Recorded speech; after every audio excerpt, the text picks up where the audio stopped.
if she was on The Apprentice. Would you? I've got a really good one, but I want to do it, so I don't want to say. What's it in the world of? Can we ask that? Transport. Transport. Is it haulage? Oh, yes. House clearance. Yeah.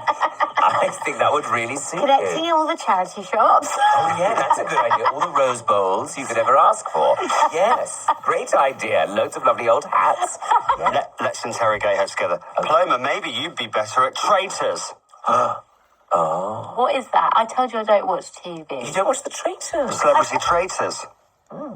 No. No? Oh. I mean, What is it? if she was going on Celebrity Traitors, Tom, she wouldn't tell us, would she? Yeah, that's the thing. Everybody But wants to what know is who's on it? Celeb What Traitors. is it? Can you explain, Tom, please? Well, it's wink murder, basically. Have you ever played that? Where you... Cluedo I've done. No, it's not like that. That's more of a board Poirot? game. Yeah, okay, let's go with bit that. Cluedo. It's a bit like Poirot.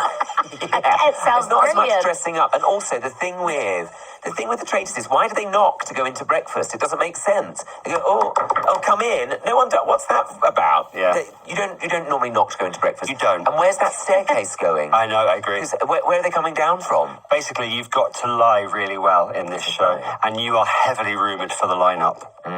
And you're not very good at lying. Is my It's the intuition. worst liar. Yeah, I can tell. So, but you might be brilliant at the traitors. This might be your great rehearsal for it. Are you doing the traitors? Paloma Faith, look me in the eye. I don't know what The Traitors is. Yeah, but are you doing it? I'd like to. It sounds good. I'd say that. I think Perhaps she's if anyone from The Traitors is listening, they might consider me. Okay. Oh. I think she's a Paloma Faithful, do you? Oh, you've been waiting all morning to do that, Thank Scott. you. That was really good. I'll leave it there. Oh, is it time for the news? Yeah, it is time for the news. Thank you so much, Paloma. You're amazing. Mad, Sad and Bad is out now wherever you get your podcasts. She left Mel B in her house because she was late. Do you know about that? I lovely don't Mel. want to leave this show. Oh, stay, Yeah. Scott. You're having a nice I've time. got to go on this morning, but my dress has just split, so I'm going to go and sew myself back into it before I do that. Goodness me. I've only got one outfit. We also need to say that Paloma's book, you're going to have to look that up because I can't say the title at the moment on Breakfast Time Radio, but that's out now in It's all paperback. about Don't say it. motherhood, identity, Thank you. love, and something beginning with F. And Tom is back. Comes back on BBC Two and iPlayer next Thursday night at 10 for The Apprentice. You're Fired, right after the main show on BBC One. And if you happen to find yourself in Australia next month, he's on Tell tour. your friends. Tell your friends. Tell Thank your you. friends. Yes, thank you for that, Scott. Tell your And friends in I'm doing Wollongong and Uberoo. Oh, yeah, all those places. And I'm doing comic relief as well. Are you? Yes. Fab, I love comic relief. Such a fun night. Yeah, well, yeah.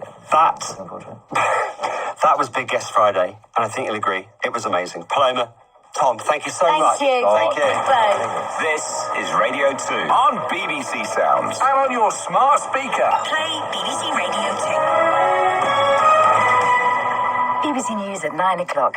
This is Claire Ronacres. Sir Keir Starmer has arrived back in the UK after his first meeting with President Trump at the White House. They discussed the possibility of a trade deal between the two countries, which Mr. Trump said could happen very quickly. He hinted that the UK could avoid tariffs on exports threatened by the US on its other trading partners. Our political editor, Chris Mason, was travelling with the Prime Minister. There was relief and happiness on the way back.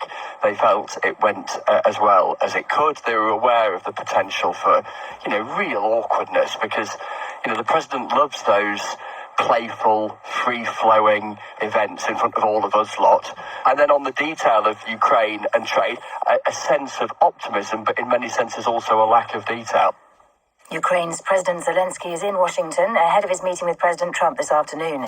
They're expected to sign a deal giving the US access to Ukraine's mineral resources, which Mr. Zelensky is hoping to win American security guarantees before any possible peace deal with Russia. Yesterday, Mr. Trump described Ukraine's president as very brave after labelling him as a dictator last week. GPs in England have agreed a new contract which ministers say should end the 8 a.m. scramble for appointments. Under the deal, patients will be able to book more appointments online and request to see their usual doctor. It also includes £889 million in extra funding for the next financial year.